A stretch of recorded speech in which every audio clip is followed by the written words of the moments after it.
E aí, galera, beleza? Hoje o bate-papo vai envolver saúde mental. Tenho a alegria de compartilhar essa mesa e esse momento com uma pessoa que já foi minha aluna e já trabalhou comigo na escola em que eu lecionei para ela. Hoje, psicóloga, mestra, faz atendimento individual, professora universitária de uma das maiores faculdades já aqui do nosso estado e, além disso, professora de pós-graduação. Com vocês, Iana Marques.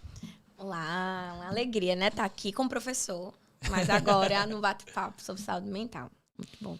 Nossa. Minha nossa, olha, antes de começar a gravação, estávamos nós conversando, eu mostrando um vídeo a ela de 2012, achando eu que não era da turma dela. Era a minha turma. 2012, gente, estou com 37 anos. Eu dava aula com 19, 20, ó, tô ficando velhinho. Mas, gente, o bate-papo de hoje, né, ele celebra um momento muito importante para o MedTalk. Por quê? Eu atendo alunos há mais de 5 anos, alunos que querem passar no vestibular, e é incrível como eles relativizam a saúde mental, como eles relativizam os processos emocionais. Na cabeça de um aluno, e vou ser muito sincero, na cabeça de um aluno que quer medicina, ou engenharia, ou direito, cursos de alto nível, ou faculdades de alto nível, esse povo acha que é sentar a bunda na cadeira e estudar da hora que acorda, a hora que vai dormir. São pessoas que pegam aquela frase, né? Estude enquanto eles dormem, né? Treine enquanto eles estão descansando, e acabam entendendo que, no final das contas, chega ali no meio do caminho, estão esgotados, sem repertório emocional para enfrentar os seus dilemas, e ter a oportunidade de ter te trazido aqui, Ana, é muito importante para que a gente reflita um pouco sobre a principal esfera na caminhada de um estudante, que é a sua saúde mental, que é o seu emocional. Sim, importante. Quando você estava falando, eu lembrei de um episódio, né, que eu tive lá na escola, atendendo uma adolescente, que ela chegou lá na sala e disse assim, eu não aguento mais. Ela está no 3º ano. Se eu não aguento mais, eu tenho que dar conta da isolada, tenho que dar conta da escola, tenho que dar conta disso, e desabou, né? E aí, um momento, eu olhei para ela e disse assim, eu acho melhor a gente pegar uma ferramenta, né? Para consertar alguma coisa. Você está parecendo uma máquina, acho que você não é mais gente, né? Gente que pode cansar, que pode se sentir triste. E ela falou na aula, disse, porque a gente, pelo menos eu que atuo também na escola, o que é que eu percebo? Uma geração muito cansada o tempo inteiro, né? Cansada porque acha que tem que dar conta o tempo inteiro de tudo, né? E a gente não consegue, né?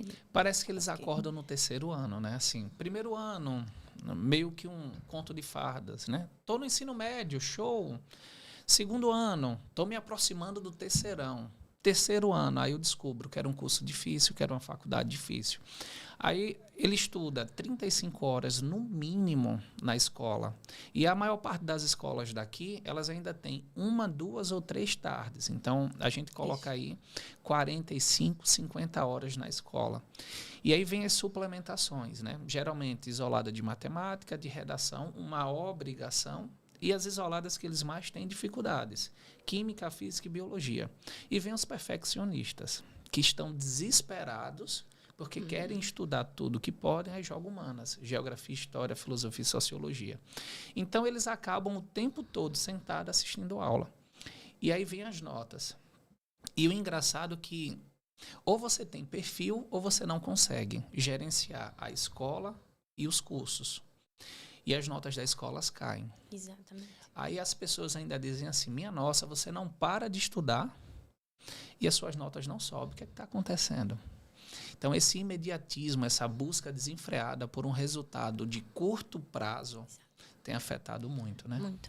Acho que a gente acaba esquecendo que nós somos uma construção, né?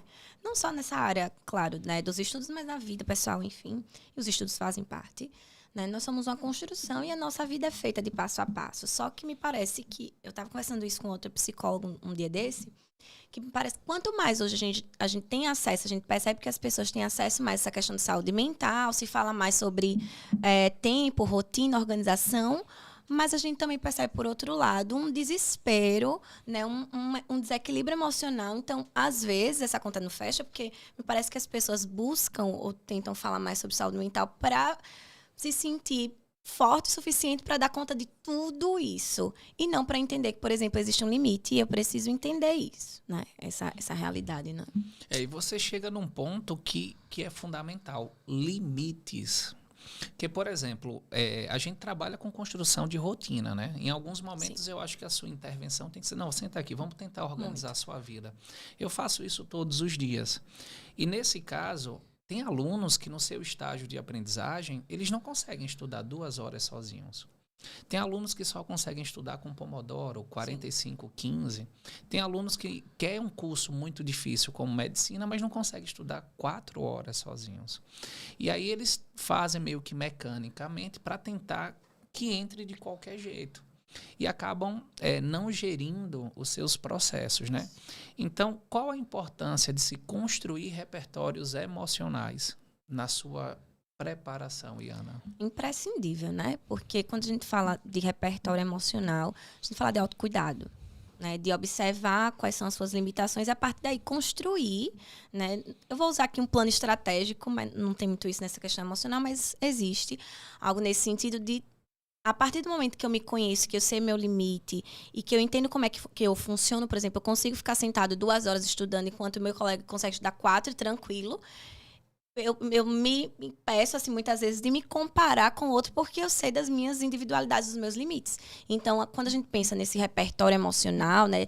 E aí, talvez, com isso, eu poder entender como é que eu vou fazer um plano para a minha vida, né? De intervenção, de estratégia, enfim. Eu começo a entender que eu sou diferente do outro, mas nem por isso eu sou um fracasso, porque eu não estou conseguindo dar conta como o outro, né? Então, acho que isso é imprescindível, poder olhar para essa parte emocional, entendendo sobre os meus limites, aquilo que eu consigo dar conta, o que eu não consigo. E é complicado eu olhar para mim e perceber que eu só consigo responder 25 questões dia e olhar para o lado e ver que o meu concorrente, muitas vezes amigo, responde 250 questões dia. Então, eu começo a questionar tudo sobre mim. Primeiro, toda vez que eu me comparo com alguém, eu vou me colocar abaixo dele. Segundo, eu começo a criar um pessimismo. E você falou da primeira ferramenta da inteligência emocional, que é a autoconsciência. Então, às vezes, ele responde 250, mas as minhas 25 têm um grau de qualidade muito maior. O que vai acabar me ajudando a, no meu processo, né, caminhar direito. Mas como é que eu consigo desenvolver, Ana, uma autoconsciência se a gente vive numa geração que não gosta de pensar sobre si? Nossa, difícil demais esse negócio. Bem filosófico, né? Bem filosófico.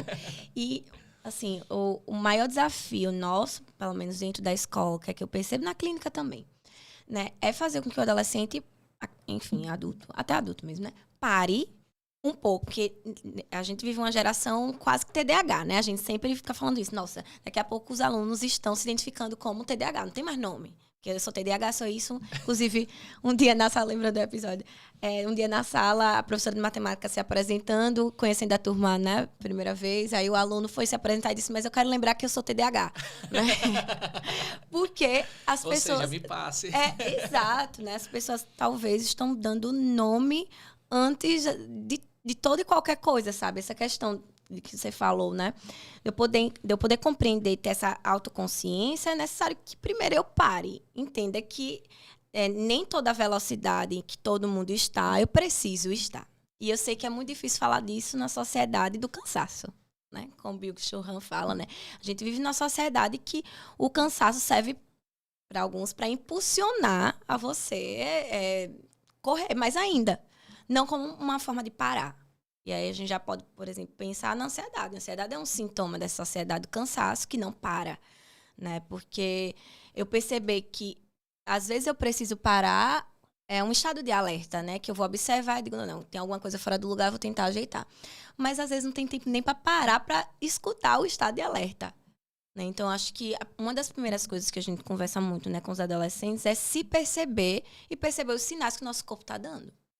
Então, tem alunos que dizem, Ana, estou estudando tanto que eu estou sem dormir há quase um dia, praticamente, porque eu estudo mais do que estou dormindo, né? Presto atenção em vídeo e vou para isolada e minha vida parece que o tempo inteiro está em movimento, né? E tem alunos que dizem que esse episódio acontece uma vez ou outra. Então, quando eu começo a perceber, por exemplo, o sono, né, a fadiga, a indisposição, é algo que já está muito frequente, é porque o estado de alerta já está aí o tempo inteiro para que eu possa prestar atenção em mim.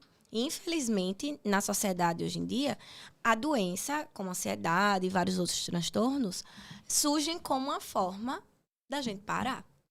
Que antigamente a gente não pensava assim, né? A gente parava para não ter. Hoje a gente tem para parar. Acho que talvez isso seja uma das coisas que eu observo que assola muito, né? Essa fase da adolescência, daqueles que estão no pré-vestibular. A gente vive muito ambiente de escola, né? Aí você falando assim, essa geração que não para, essa geração que não descansa. E o que é que acontece? O aluno, ele está na escola, ele tem 5 a 6, ou às vezes 7 aulas numa manhã, e na troca de um professor para o outro, que é o momento dele respirar, dele mudar um pouco a frequência cerebral, né? De uma onda concêntrica para uma onda difusa e poder dar uma relaxada para voltar a focar, ele pega o celular. Nossa. E aí, quando ele pega o celular, eu vejo 2 situações. Primeiro, uma busca por gratificação de curto prazo, né? Ele está em busca de prazer. Segundo, eu também sinto como se fosse uma fuga, porque parece que eu não posso ter mais o ócio produtivo. Ou seja, eu já pego o celular e se você for um pouco crítico, você vai perceber que eles jogam no Instagram e ficam assim, ó. Ou seja, não para nem para ver o que é que tá... leitura de feed nem existe. Então, assim, no final das contas, parece que em momento algum eles querem parar. A não ser quando deitam no travesseiro. E mais, deitam no travesseiro, deitam na cama, colocam a cabeça no travesseiro com o celular do lado. E muitos dizem assim, eu não consigo dormir. Porque o celular e as notificações mantêm o centro de recompensa ativo o tempo todo. E essa geração acham que o celular é uma fonte de descanso, mas estão sendo hiperestimuladas. Hiperestimuladas. E estão sendo presos, né? Porque a gente tem uma discussão, né, que a gente fala. A tecnologia, ela veio para ficar, a gente já sabe, né? Nós temos jovens que, se a gente fosse comparar antigamente, que nem não dá nem para comparar, né? Mas já nascem numa era digital e eu sei que isso vai ficar, a gente discute muito. E talvez para alguns essa questão da tecnologia é sinônimo de liberdade, né? De você poder ter uma ferramenta atual. E tudo. Mas ao mesmo tempo a gente percebe uma geração aprisionada. Assim, uma geração que necessita postar, que necessita ser validado, que necessita olhar para se comparar e dizer, pô, estou aqui no mesmo padrão. E, além do mais, essa questão da concentração, que é isso que eu acabei de falar há pouco, sobre essa questão de TDAH e tantos outros diagnósticos que a gente percebe muito na escola. Né? Quando eu falo com uma adolescente, né? Vamos lá, tudo bem, você tem aqui um diagnóstico, ok. Mas me diga quanto tempo você passa mais ou menos no celular, só para eu saber. Quando eu chego da escola, chego mais ou menos 1h da tarde, fico ali no celular de 1 às 4, assim. E assim, na maior naturalidade. O que você faz nesse tempo? Não, jogo, olha o Instagram, eu tenho que descansar, né? Só que isso não é um descanso. Você está tentando, inclusive, fugir daquilo que talvez você poderia fazer como descanso para manter sua cabeça ocupada. E quando parece que o parar é algo estranho hoje em dia. Me parece que, inclusive, eles até falam, né, que quando eles param para descansar, eles se sentem culpados porque não estão produzindo. Como se eles estivessem produzindo lá no celular, né? Mas o tempo todo. Não, eu fico me questionando se eu preciso ser a melhor pessoa a qual eu vou ter que conviver durante toda a minha vida, porque todo momento que eu tenho para pensar sobre os meus conflitos, pensar sobre os meus medos, pensar sobre as minhas ansiedades, pensar sobre os meus pontos de melhoria, como também pelas minhas potencialidades, pelas minhas conquistas, eu acabo fugindo disso. Então, no final das contas, eu não crio autoconsciência e sem autoconsciência eu não consigo desenvolver a autogestão. Então, eu não consigo criar um repertório emocional porque eu estou fugindo de mim. Logo, se eu não sei o que eu estou sentindo, porque eu vivo fugindo o tempo todo, e você sabe que um pré-vestibulando é uma vida de cão, acorda para estudar, dorme, acorda para não faz outra coisa. Então, ele não vai conseguir desenvolver repertório justamente por essa situação, porque ele não consegue saber o que ele está sentindo. Isso a gente fala que é uma fragilidade dessa geração. né? Sobretudo os pré-vestibulandos, né? Que acredito que vem desencadear nessa época, porque é a época do maior conflito. Nem agora. Vai dar esse ano, não vai dar para passar? Como é que vai ser? Eita, foi na trave. E aí, cada talvez fracasso ali para ele, né, surge a partir de uma culpa, né, do medo. E como a gente já vive numa geração que não é preparada para encarar o conflito, né? A gente vive numa geração que acredito que seja comum para todo mundo, né? Entre lutar e fugir, é sempre mais confortável fugir daquilo. Então, quando a gente percebe, por exemplo, um adolescente que não tem essa autogestão, essa autoconsciência, fica muito mais difícil. Porque ele vai tentar encontrar isso em outras coisas. Num determinado momento, eu estava conduzindo um treinamento e era um treinamento de ordem de socioemocional e uma das perguntas era quantas horas você ficou nas redes sociais durante aquela semana? São 7 dias de 24 horas. Então, a gente tem em torno de 150, 160 horas. Uma aluna levantou a mão, no iPhone tem a frequência de atividade, ela tinha ficado entre 125 a 135 horas, eu não lembro exatamente. Aí eu perguntei para ela, moça, quando foi a última vez que você dormiu? Geração atual. Geração atual. A rede social hoje veio para talvez ajudar nessa fuga. Talvez não, ajudar, né? E a fuga de tudo, inclusive do real.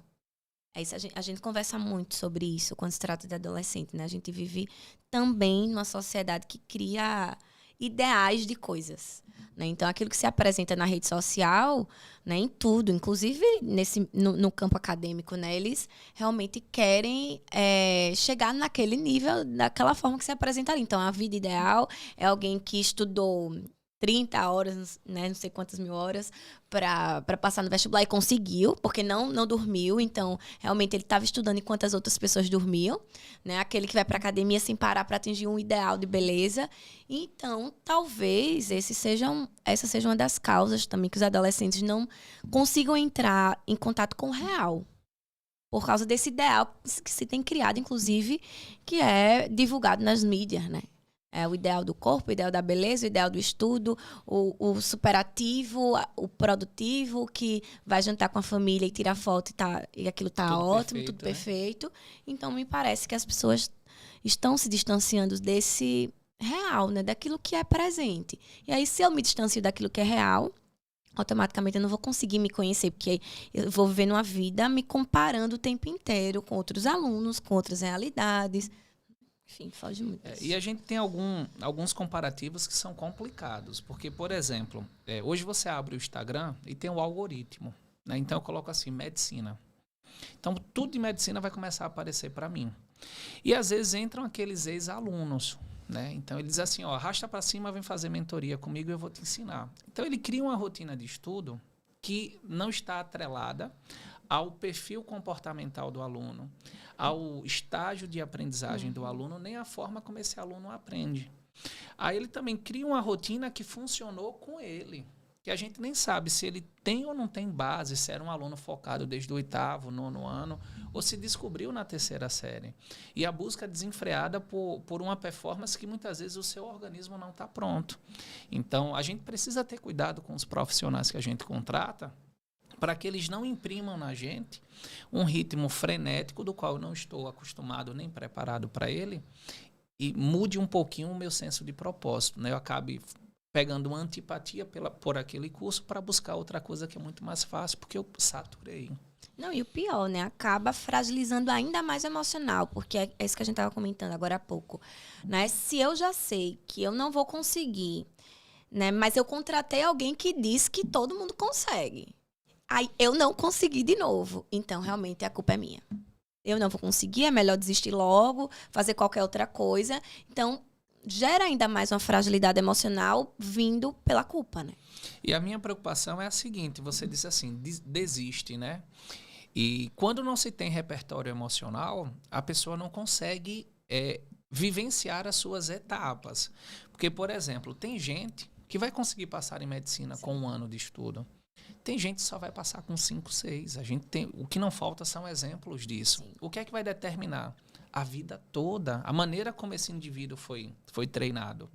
E aí ontem eu conversava com um casal de pais e eu disse assim para eles, duas coisas eu busco desenvolver nos meus alunos. Primeiro, aquele filtro de como entender os meus pais. Porque parece que toda vez que o pai se aproxima é pressão, incompreensão, luta, Cobrança, exigência, cobrança, financeiro está passando na minha cara. Isso. E segundo, muitas vezes o vestibular, para muitos dos alunos, é o primeiro momento em que ele vai se sentir limitado. Porque eu quero um celular, um mês depois está ali. Eu não precisei criar requisitos, repertório. Eu não construí um momento para que o meu filho, aos pouquinhos, fosse caminhando para atingir naquela meta. Ele quis, eu, muito ausente. Me esforcei, tome, está aqui. E aí, quando ele vai para o vestibular, o que os meus pais têm ou fizeram e tudo que eu fiz, muitas vezes não resolve. É o quanto eu consegui guardar na minha cabeça. Então, eles se sentem limitados. E aí vem a bendita ou maldita, porque as pessoas também pegam a ansiedade e já transformam como algo ruim. A gente tem que lembrar que a ansiedade é uma emoção normal, né? Todo mundo é ansioso. De proteção. E aí, que bom. Então, explica pra gente que as pessoas acham que a ansiedade já é um problema, quando na realidade ela é algo normal, mas se ela começa a me machucar, se transformando na tag, aí vira um problema. Isso. Inclusive, alguns alunos dizem assim, né? Eu tenho ansiedade. Que bom. Né, que você tem ansiedade, todo mundo precisa ter, né? Porque a gente entende que a ansiedade é um mecanismo de proteção, né? A ansiedade serve para nos alertar onde a gente não pode ir, o que é que a gente não pode fazer. Se a gente pega, por exemplo, um bebê, né? O bebê, é claro que ele não vai entender a partir daquilo que você fala, que ele não pode tocar a mão ali no fogo, ele vai se queimar. Mas tem algo, vamos chamar aqui de algo, né? Que faz com que aquele bebê ele não toque, porque ele sabe que se tocar ele vai se queimar. É algo já inato, né? Da criança. Então, se a gente fosse, talvez, transpor isso para a nossa adolescência, para a nossa fase adulta, é do mesmo jeito. A ansiedade serve para nos alertar de que alguma coisa, se você fizer, pode acontecer, ou tem algo ali no ambiente, alguma coisa no seu próprio organismo, que não está bem ajustado, que você precisa ficar atento. Só que como a gente vive numa sociedade que não descansa, né, às vezes isso fica muito misturado e me parece que a ansiedade no sentido patológico virou quase que uma coisa normal. Né? O que é anormal talvez seja o contrário, como a gente estava conversando agora.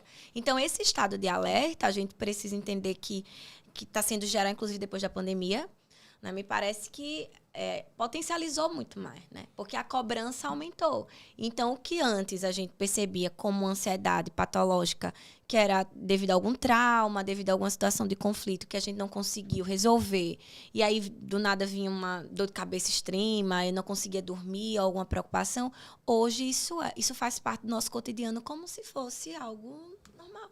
Então, as pessoas não têm um problema para dormir, as pessoas não dormem. As pessoas não têm uma preocupação, as pessoas vivem preocupadas. Os adolescentes vivem assim. Né? Eu brinco dizendo que hoje a gente conversa com um adolescente, parece estar conversando com uma pessoa de 40 anos, que já tem uma família, né? Que já tem todo que é tanta preocupação, né? Que o menino já chega, anda assim, envergado na escola, menino, acorde, né? Porque a ansiedade, ela realmente é um sintoma hoje em dia que não é mais pontual, né? Então, a gente pode observar que ela se torna patológica devido à frequência da preocupação, do sono que não está indo bem, né? Enfim, dos pensamentos que vêm na hora de estudar, que é aquele famoso branco, que eu vejo muito na escola. Né? Eu estudei, sei de tudo aqui, consigo. Se você me perguntar da maneira informal, eu consigo te responder. Mas quando eu olho a prova parece que já virou um instrumento fóbico ali, porque ele coloca de frente a você mesmo, né? Suas limitações, e aí o branco vem. Né? E claro que os alunos que já têm uma questão com ansiedade piora. Eu lembro que eu fui chamado para um time, tinha 10 anos, Fergon. E sábado para domingo ia ter um torneio início. E eu agarrava na época e fui dormir. Eu acordei 10 vezes de madrugada.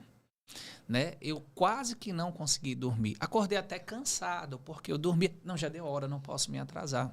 Ansiedade. Né? Marcava para sair no outro dia com aquela garota. O que é que acontecia?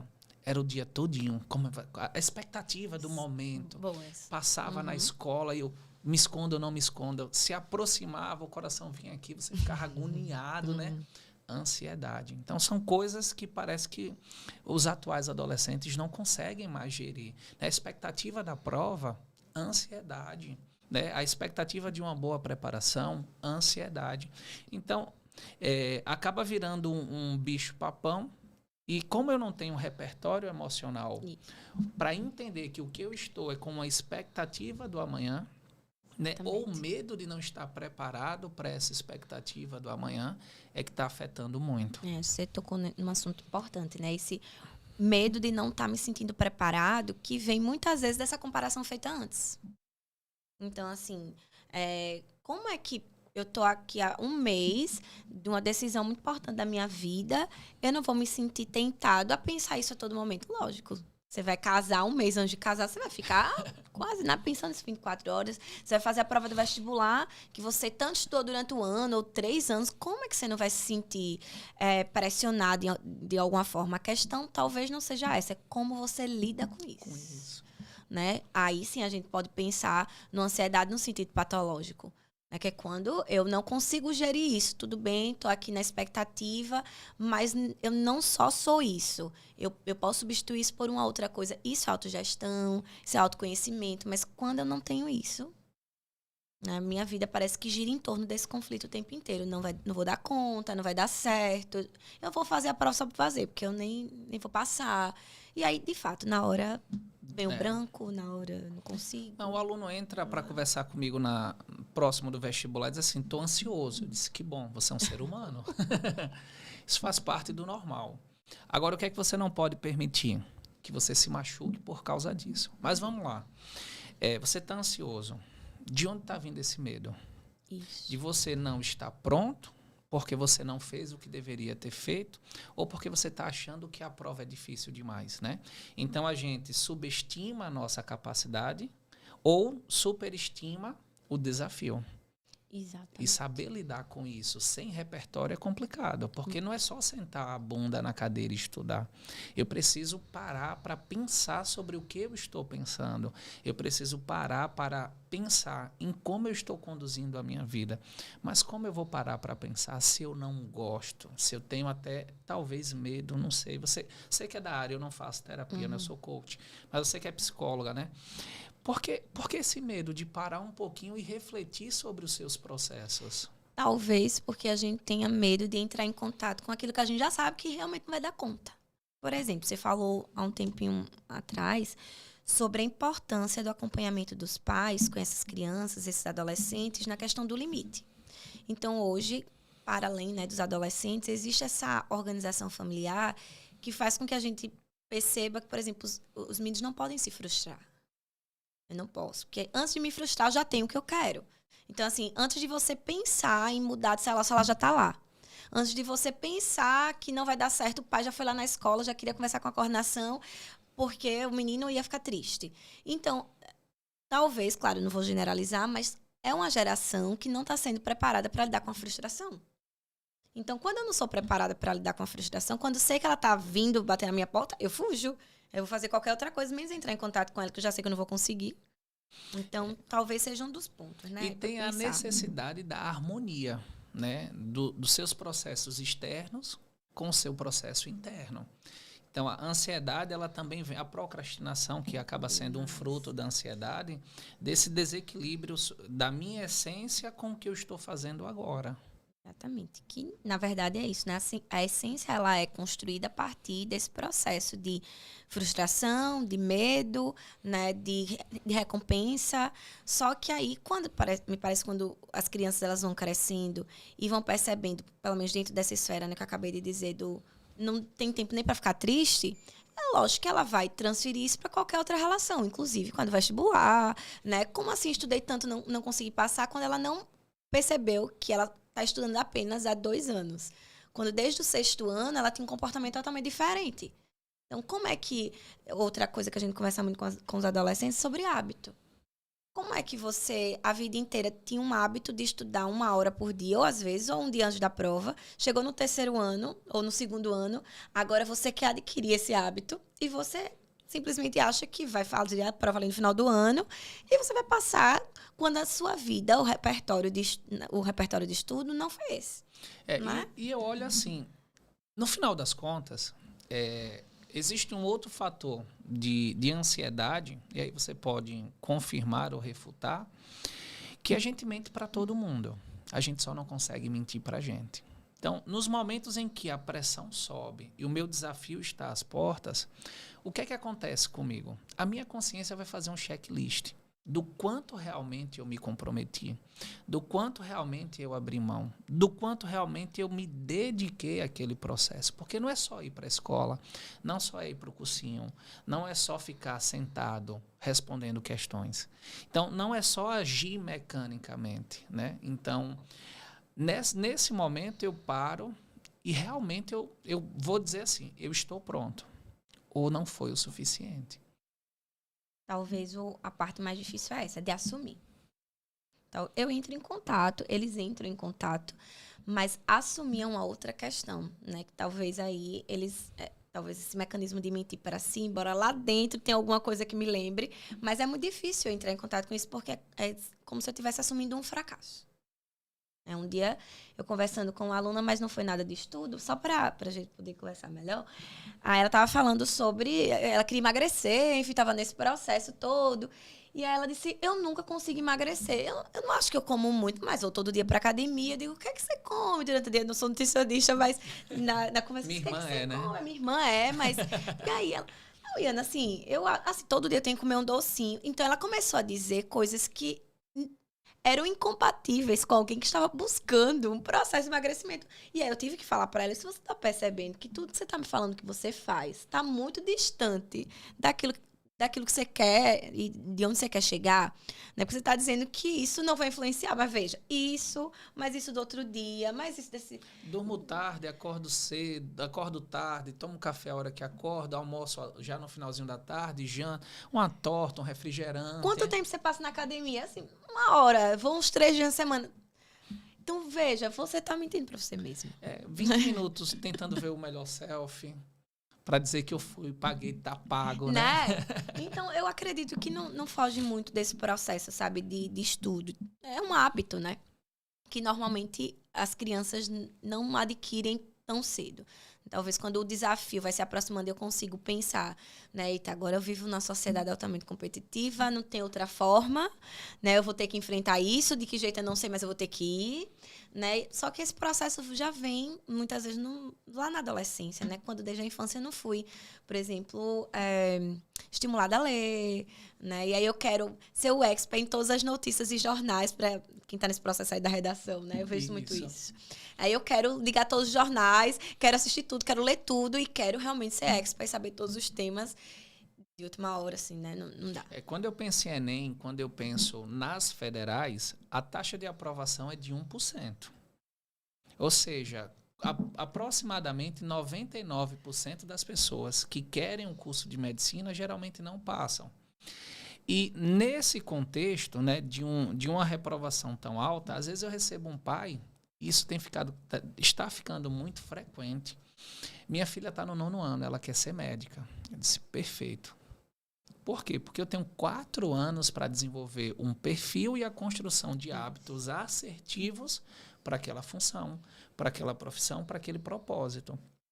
E quando eu descubro em maio do ano corrente, em junho do ano corrente, e a pessoa começa a se comprometer e cria uma expectativa muito grande, eu estou estudando 10 horas por dia, eu vou passar.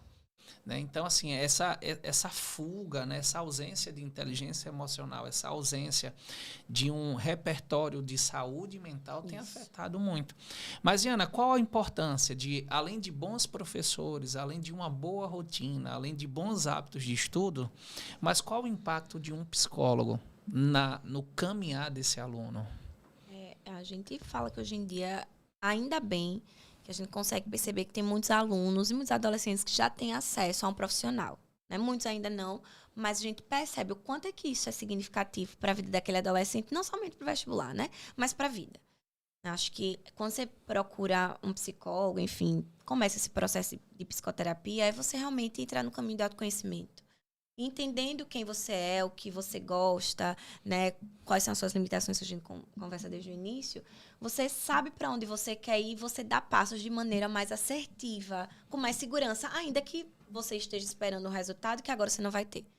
Né? Mas aí você consegue se sentir um pouco mais seguro, firme, né, e protegido para poder dar passos.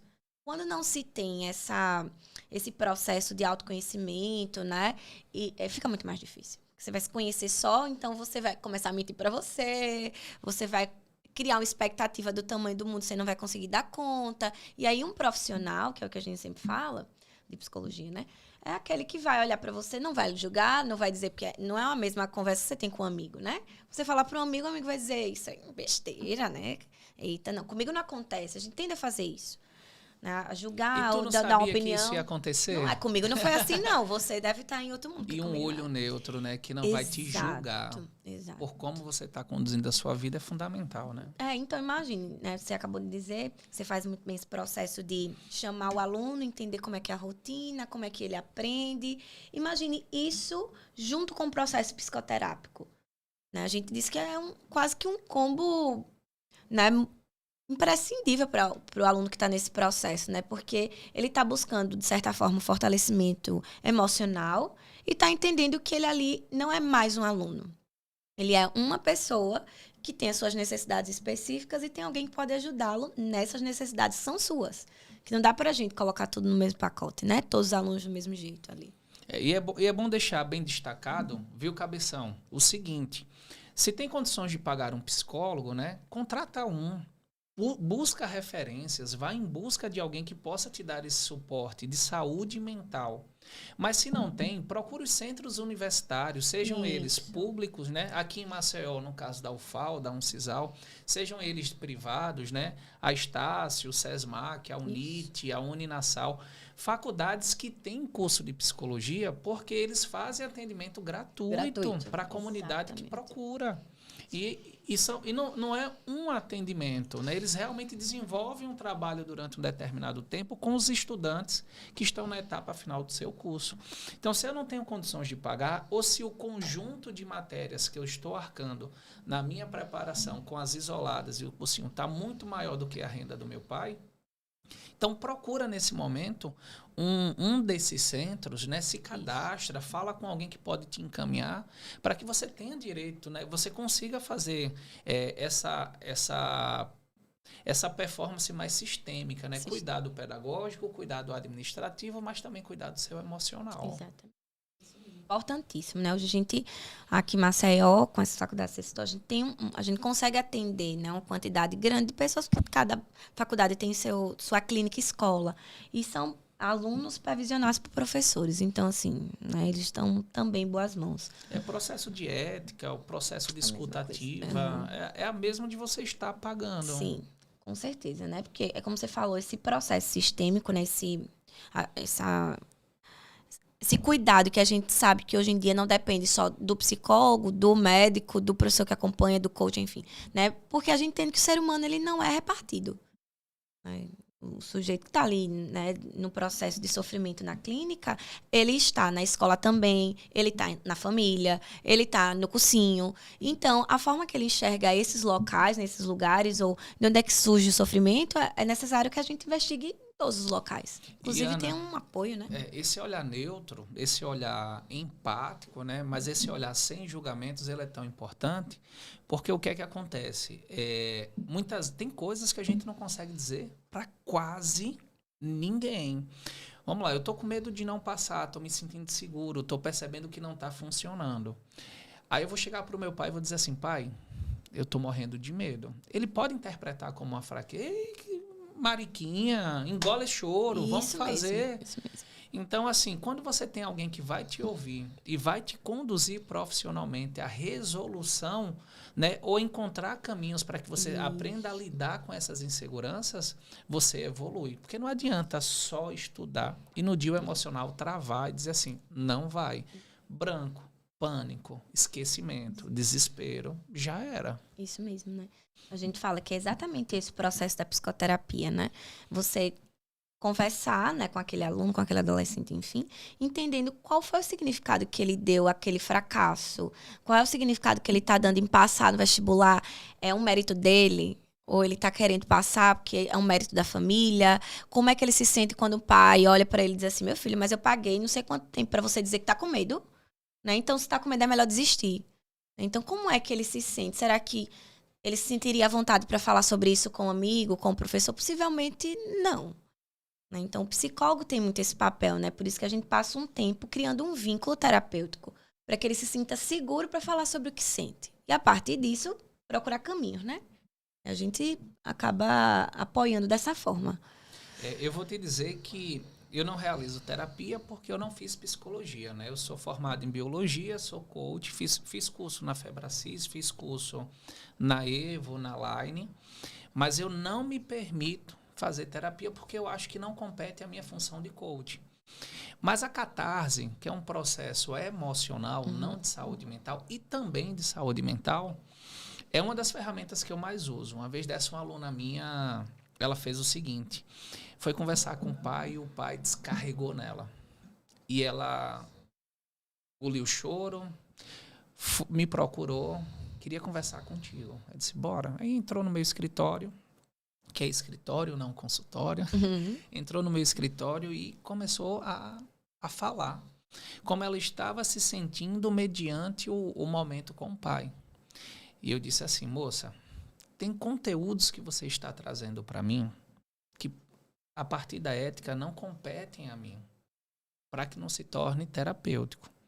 Mas deixa eu te ensinar uma coisa. Não hoje, não amanhã, porque a briga de você está muito acalorada. Mas num determinado momento em que você se sentir segura, chama ele, coloca ele no sofá e com muito respeito e carinho diz assim, pai, quando o senhor falou isso, eu me senti assim. Quando o senhor falou isso, eu me senti assim. Quando o senhor agiu dessa forma, eu agi dessa forma. Por favor, pai, a partir de hoje não faz isso, porque me machuca muito. E você vai perceber que seu coração vai ficar um pouco mais aliviado. Mas procure um psicólogo, porque existem outras demandas que você precisa. Então, é uma aluna pré-vestibulanda. E olha em que esfera nós chegamos. Nos limites máximos entre um atendimento coach de inteligência emocional e a terapia. Mas além do que eu ensinei, que é um processo comum de catarse, ela precisava de um acompanhamento. Para que ela pudesse sentar, concentrar toda a sua energia na química, na física, na matemática e na biologia, para que ela conseguisse evoluir. Senão não vai. Exato. Né? E foi ótimo você falar isso, porque a gente precisa sempre estar salientando que o sujeito, o adolescente, enfim, né? Ele não tem uma coisa para resolver, né? A gente não consegue, embora nós tenhamos essa inteligência, né? Que a gente consegue focar em alguns momentos da nossa vida, o que é que a gente quer resolver, mas a nossa vida, ela é dinâmica. Você está estudando para passar no vestibular, mas você ainda tem uma família, você ainda tem um namorado, né, que você não está dando atenção ali, você quer estudar, enfim, né, a dinâmica é diferente. Você tem amigos que se comparam o tempo inteiro, você tem a necessidade de lazer. Você tem todas as necessidades que envolvem e fazem parte do seu processo ali de desenvolvimento. Então, eu preciso estar bem resolvido nessas outras áreas, bem resolvido no sentido de que eu estou sabendo lidar com isso para poder também saber lidar com o processo de estudo, né? Enfim, de Enem, de vestibular, porque eu não só sou isso. Né? Tem que ter cuidado porque, assim, eu não sou só um pré-vestibulando. Exatamente. E se eu direciono toda a energia, né, todo o meu investimento é no vestibular, eu tenho que ter cuidado para saber de quem eu estou fugindo. Porque eu tenho um relacionamento familiar, tenho um relacionamento social, tenho um relacionamento esportivo, tenho um relacionamento alimentar, tenho um relacionamento espiritual, Sim. tenho um relacionamento financeiro. Porque muitos pais, muitas vezes, estão nos seus limites e, infelizmente, a gente entra dentro de casa e onde a gente se sente seguro para ser quem a gente realmente é. E de vez em quando a gente é desproporcional, cobra mais do que o que deveria cobrar, fala mais do que o que deveria falar. E assim, e muitas vezes é por amor, mesmo não tendo. E é o que o nosso aluno precisa entender. Às vezes o pai não tem ferramenta para agir com esse adolescente. Exatamente, né?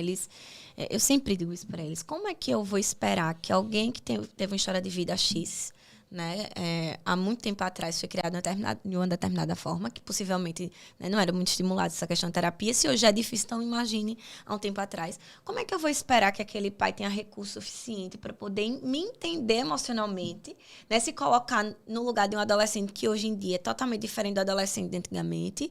Então, exigir, né, que o pai, de alguma forma, exerça esse papel também é um pouco, de certa forma, egoísta, né, nesse sentido. E muitas vezes, Ana, a gente não pode esquecer que o pai, por causa da necessidade, abriu mão dos seus sonhos, do seu propósito, porque os boletos não permitem que ele volte a fazer uma transição profissional. Então, ele precisa terminar ali, naquilo, para permitir que você consiga caminhar. Mas antes de fazer a pergunta final, eu preciso enaltecer que o meu escravo favorito, né? O meu irmão Kleber, ele trouxe água de coco. Eu fiz um aulão aqui com o Anthony e a Camila e era um aulão de peso, né? E eles riram para se acabar aqui, mas eles ficavam o tempo todo mostrando, ó, não tem nada, não tem salgadinho. E ele hoje disse, pelo menos vai com água de coco. Aqui é da torneira, mas ele está tendo esse cuidado, porque a aguinha de coco é bom, né? E ele está preocupado na qualidade que está ofertando aos nossos convidados. É água de coco mesmo. Água de coco. Ouviu, né? Camila e Anthony. Água de coco. Talvez pelo convidado presente, viu, Anthony? Mas, Iana, nós estamos aí há algumas semanas do Enem, pouquíssimas semanas do Enem. E você, como uma profissional, né? E é muito bom vê-la assim, né? Fui seu professor, né? Hoje com mestrado, hoje professora universitária também, psicóloga de uma das maiores escolas daqui de Maceió. Que conselho, que dica, que orientação, né? Você pode trazer esse aluno que está apreensivo e percebeu que negligenciou o seu autocuidado tão próximo desse vestibular? Tem muita coisa que a gente podia falar, mas como a gente já está falando um pouco sobre essa questão dessa organização, né, da segurança emocional, talvez agora não seja mais um momento de correr contra o tempo mais. Porque, né, embora isso na nossa cabeça seja possível, mas na realidade, né, não dá pra gente ir além do que a gente pode. Então, é olhar para sua rotina hoje, né, perceber o que é que você ainda consegue fazer, né, e ter uma qualidade de vida, porque como a gente acabou de dizer, e você começou falando muito bem sobre isso, é poder compreender que você não é só um pré-vestibulando, você precisa também olhar para as coisas que hoje você está negligenciando, como sua saúde física, sono, alimentação. Isso vai fazer parte desse processo de segurança, né? Para você se sentir mais tranquilo, seguro para poder fazer a prova, né? Então, pensar que nós estamos embora na reta final não é o fim das coisas, né? É talvez um ponto de partida para você começar a pensar em você e como é que você vai lidar com esses desafios daqui para frente. Desafio de enfrentar uma prova, desafio de ouvir, ver o resultado, né? O desafio de saber que vai passar ou não. Então, acho que nesse percurso, talvez, de agora, é para você olhar para você, né? Talvez olhar a sua rotina, o que é que você pode fazer e aquilo que você consegue dar conta, né? Tem uma frase do Cortella que eu gosto muito. E ele diz assim, ó, seja a sua melhor versão, até que você tenha condições melhores para desenvolver habilidades e ferramentas melhores para ser ainda melhor. Isso mesmo. Então, nessa reta final, o nosso aluno, não existe tempo para que você volte a ter atenção aos seus cuidados, principalmente de ordem de saúde mental. Né? Eu já vi aluno que abriu a prova, leu a primeira questão e, ao ler a questão, não sabia para onde ir, o desespero tocou, baixou a cabeça e chorou o restante da prova.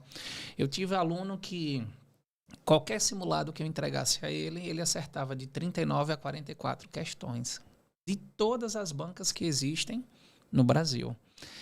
Mas ele passou 2, 3 anos, 4 anos tentando para conseguir a sua aprovação no curso de interesse. Então, no final das contas, respeite seu processo. Exato. Procure um psicólogo. Se necessário, procurem um psiquiatra. Crie uma rede de apoio, né? Primeiro, professores, um coach para te ajudar na construção administrativa e dar um suporte emocional, um psicólogo para gerir essa parte de saúde mental, do autocuidado, dessa reflexão sobre você mesmo, um psiquiatra, né?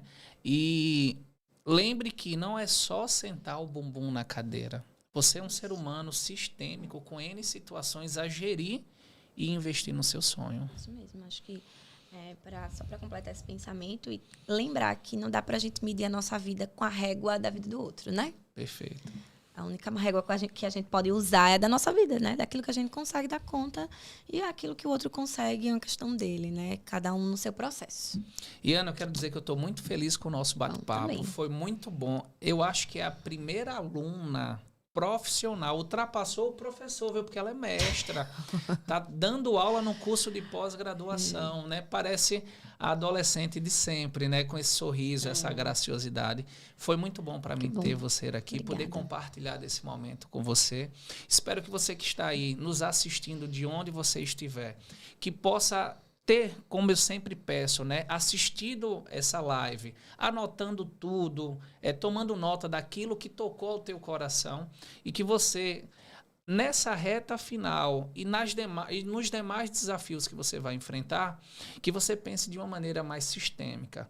A terapia não só é para quem é um pré-vestibulando, todo ser humano deveria fazer terapia, todo ser humano deveria ser acompanhado por um psicólogo, para que você consiga se entender, para depois pensar em como gerir tudo isso.